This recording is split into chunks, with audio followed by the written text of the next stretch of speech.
The Tao of Self-Confidence, episode 188. Welcome to the Tao of Self-Confidence, where I share stories of successful women finding their inner journey to self-confidence 5 days a week. Subscribe to our newsletter by visiting thetaoofselfconfidence.com. Well, hello, friend. Welcome to the Tao of Self-Confidence, where I share stories of amazing women who have discovered their inner journey to self-confidence.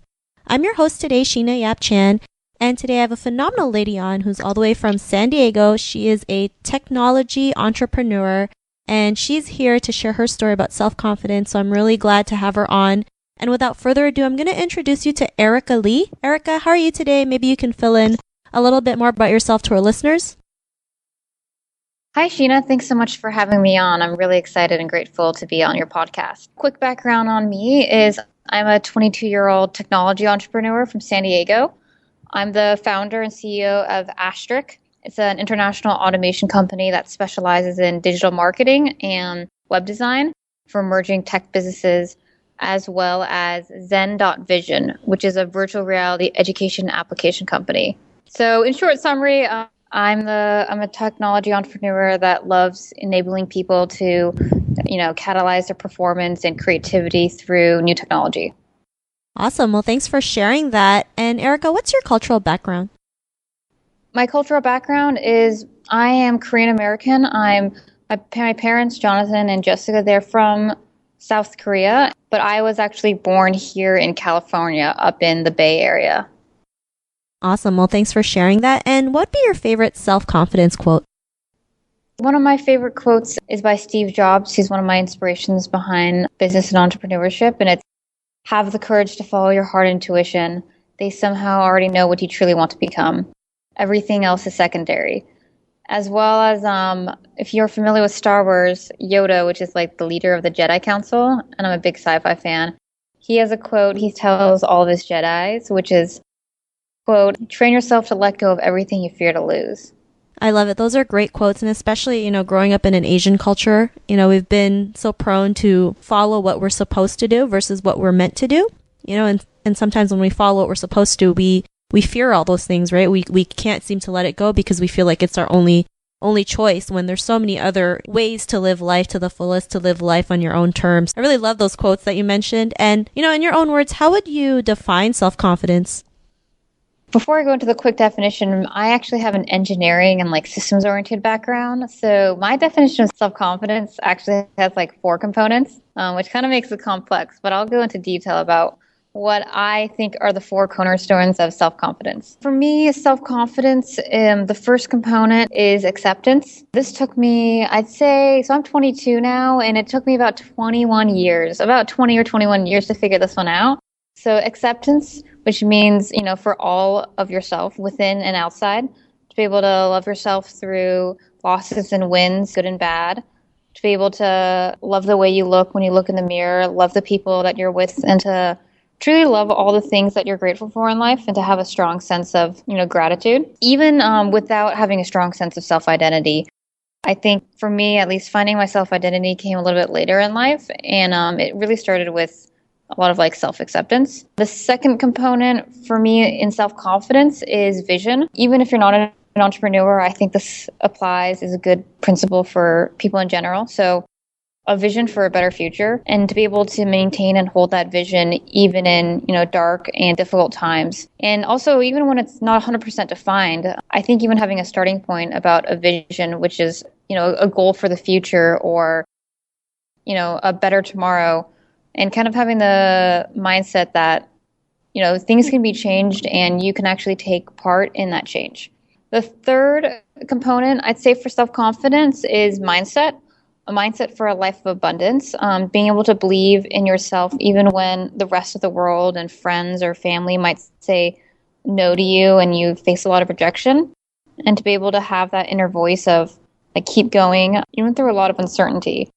And I was able to learn this from my mentor and previous boss, John Assaraf. He's the brain retraining expert featured in The Secret, if you're not familiar with that movie. And he's basically the mindset expert on, brain transformations and being able to inspire people to take action of their lives. So I learned a lot about the power of mindset when I was working at John Assaraf's company.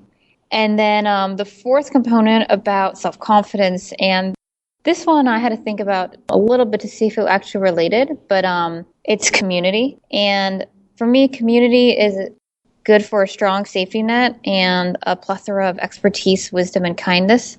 I didn't find out about the power of community till the past year when I decided to be an entrepreneur and pursue that goal. And for me, communities that I'm in really support my growth. They inspire me every single day. Even being able to log onto Facebook and see like all my news feeds of people's updates and questions for help and advice and just like really inspiring pictures just light me up and keep me going even when things are really difficult. But mostly the communities are so supportive of self-confidence because they allow you to give back. You can find mentors and also find mentees and be able to just provide back, everything that you've achieved and just help other people in a really, really no obligation circle. Well, thanks for sharing those 4 components of your definition of self-confidence. I think all 4 components are very important when it comes to building your own self-confidence. And, Erica, what was your life like before your discovery of self-confidence? Before, I'd say I was severely depressed and anxious, and I was living in other people's expectations and values, what it should be. And, whether I should be a college student or a doctor or work at a corporate company or, just living in other people's what they thought I should be. And that really resulted in a lot of negative emotions and actions that weren't serving me to my highest potential. Well, thanks for sharing that. And I think that's something we all go through, right? Especially as Asian women. We've been programmed by society that we have to live a certain way, and anything outside of that is not acceptable, which really hurts us in the end because, there's something inside us that wants to come out, even though, maybe your parents, your family, or society's telling us, no, that's not the way you're supposed to live. You're supposed to live this way. And your heart's telling you a different thing. So, what was that point in your life when you realized, you didn't have to be anybody but yourself and you can go out there and live the life that you want?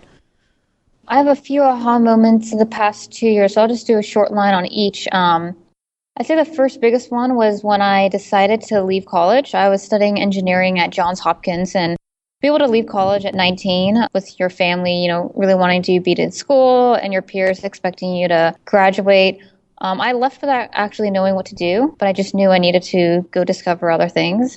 And then also when I met my first boss and mentor, John Assaraf, I just knew there was a whole new lifestyle out there outside of, traditional conventional life. And then also when I guess the next biggest aha was when I actually left John's company a year later.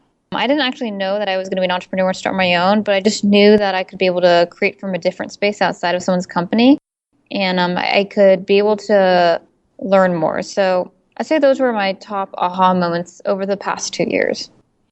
That's great. And I'm glad, you're able to, realize these moments, especially at such a young age. There's so many other people out there who, don't realize it till years later, which is not a bad thing, but, everyone has their different journey. And I'm glad, you're able to go out there and live your dreams while most 20-year-olds are probably like partying every Saturday, right? Or every weekend. And, because of these aha moments, what's your life been like now? I could only describe it probably in one word, which would be abundant and continuous growth. The quote by Ralph Waldo Emerson, I hang up on my bedroom wall, and it says, once you make a decision, the universe conspires to make it happen. And I became very clear on my desired outcomes and goals with my life, and that really just helped me hit all of them. I think I became I definitely know I became extremely focused, and I've just seen so many things manifest, and it's been totally incredible, and I'm so grateful to have every single experience. Well, thanks for sharing that. And it's funny, I saw the same quote today on my email, and it was just like something I had to share with everyone because it's true, right? Once you have this decision that you just don't go back to, you're set on it. The universe does, find ways to help you get to that goal or get to that outcome, regardless what it looks like, even if it doesn't look like how you want it to look. I mean, it will get there, right? There's going to be signs, there's going to be people who will come right in front of your face and just be like, this is the way, this is your purpose. So, I'm glad you shared that quote. And, Erica, to our listeners, they may be listening to your episode and they're in a similar, journey to self-confidence. What would be that one tip you would give to them? Say the top advice I would give to other women that are discovering or on their journey of self-confidence would be just to be yourself, be able to love yourself inside and outside, and also to be able to prioritize yourself over others first. So, respecting yourself, putting your time and valuing it. And what I realized is when I started serving myself first and realizing what was important to me, besides like helping everybody else and trying to make other people happy, the world actually ended up following what I wanted to do and helped support me to a point where now I'm able to support other people. And I'd also say life doesn't have to be mutually exclusive. I think that's like a pretty common mentality that, you could be smart, but you can't be, good with people, or you can be rich, but you can't be happy. And like, there's all these like ors. I think life is what you make of it, and that the more open-minded you are to things, you can be able to include more versions of happiness.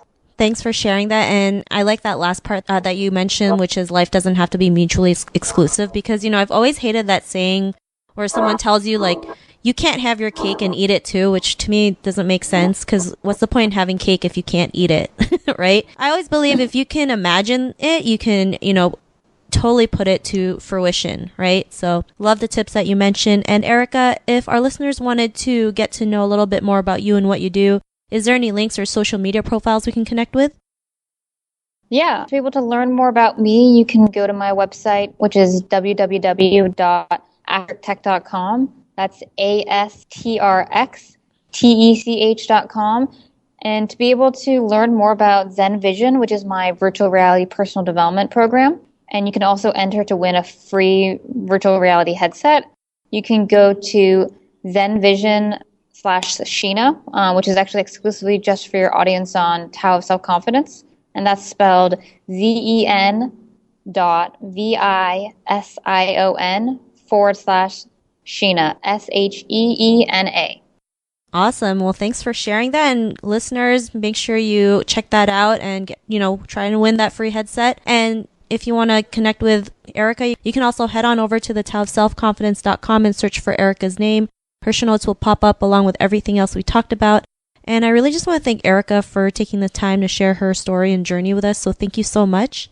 Yeah, thanks so much, Sheena, for hosting me on your podcast. And if your audience has any questions, they can reach me at hello@astrictech.com. That's HELLO @ASTRXTECH.com. And I'd be happy to give them any advice or check out what they're doing. Thanks so much. Awesome. It was an honor to have you on. And to our listeners, be on the lookout for another new episode of another amazing woman's journey to self-confidence. And we'll talk to you soon. Bye for now. Thank you for listening to another amazing episode of the Tao of Self-Confidence. Check out our resources to help you jumpstart your inner journey to self-confidence by visiting thetaoofselfconfidence.com.